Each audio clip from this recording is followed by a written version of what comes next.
غدہ قدامیہ پہ بڑا اثر ہے، پروسٹیٹ گلینڈز پر سلفر کا بہت گہرا اثر ہے، اور اس کو میں نے استعمال کر کے دیکھا ہے ایک نسخے میں جس میں سلفر اور تھوجا یہ میں ملا کے دیتا تھا اور باقی پھر اس کے بعد دوسرا، تو بہت ہی مؤثر ہے عمومی طور پر.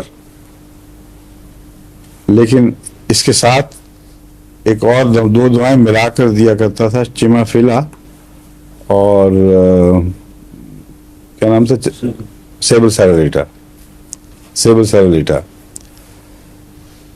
یہ روٹین تھی، لیکن جب اس روٹین سے فائدہ نہ ہو تو پھر دوسری دوائیں تلاش کرنی پڑتی ہیں، اور بھی بہت سی دوائیں ہیں.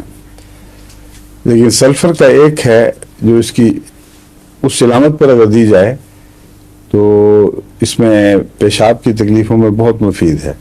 بعض دفعہ پیشاب کے بعد خواہش مٹتی نہیں اور یہ نہیں لگتا کہ کھل کے پیشاب آ گیا ہے.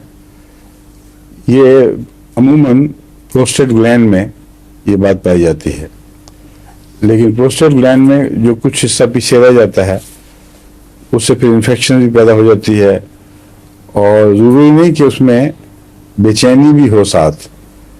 سلفر میں پیشاب کرنے کے بعد خواہ پروسٹیٹ کی دوسری علامتیں نہ بھی ہوں، یعنی اس میں فلو میں کمزوری نظر بھی نہ آئے، سلفر کی خاص پہچان یہ ہے کہ اس میں ہلکی سی خفیف سی جلن ہوتی ہے اور ان ایزینس.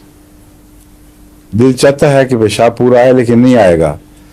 جب یہ مریض کوئی ایسی بات بتائے آپ کو تو 2-4 دن کے اندر ہی سلفر بڑا نمایاں فرق ڈال دیتی ہے. اور رات کو پیشاب میں بھی مفید ہے یہ. پھر سلفر مثانے کو سردی لگ جانے کے نتیجے میں جو بار بار تکلیف ہوتی ہے پیشاب کی، اس میں بھی مفید ہے. یعنی کولز بعض دفعہ سیٹل ہو جاتی ہیں مثانے میں ہمیشہ. یہ رجحانات بعض دواؤں میں بھی پائے جاتے ہیں، سلفر میں بھی یہ پایا جاتا ہے. اور برننگ اور سمارٹنگ بھی لکھا ہوا ہے اس میں. سمارٹنگ کبھی کبھی تینوں چٹک سی پڑ جاتی ہے، جیسے کسی چوب ہو دیا جائے کچھ، تو یہ دونوں اکٹھی ہوں تو پھر یہ مفید ہے.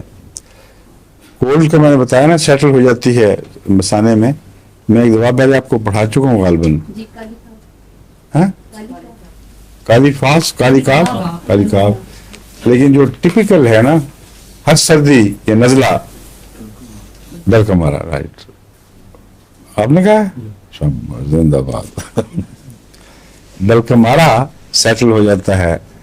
ڈر کا مارا میں مثانہ ہٹ ہوتا ہے، نزلہ مثانے کو ہو جاتا ہے، اور مثانے کے نزلے میں پھر بار بار کا پیشاب، بعض دفعہ تو 15-20 منٹ کے بعد بھی آدمی پیشاب کرنے جاتا ہے.